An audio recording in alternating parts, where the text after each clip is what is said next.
Nasunog ang 2 bahay sa Bautista, Pangasinan. Damay din ang 3 bodega at 5 sasakyan. Nakaalerto, Russell Simorio.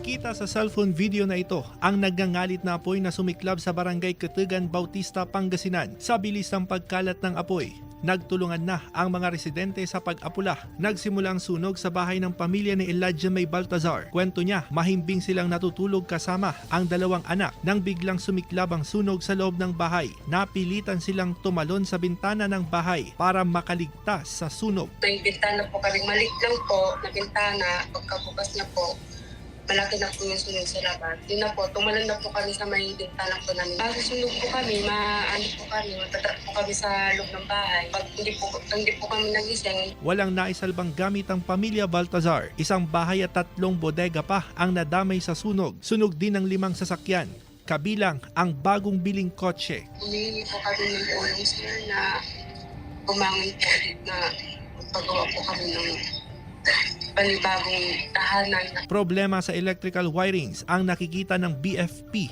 na posibleng dahilan ng sunog. Ang nakikita namin kasi yung possibility talaga is electrical short circuit due to overloading po. Yung bahay po ng isa ay matagal na po talaga na-establish po yun. Ayon sa BFP, aabot sa 3 milyong piso ang danyo sa sunog. Kasama si Jing Dakanay, Russell Simorio, One North, Central Luzon.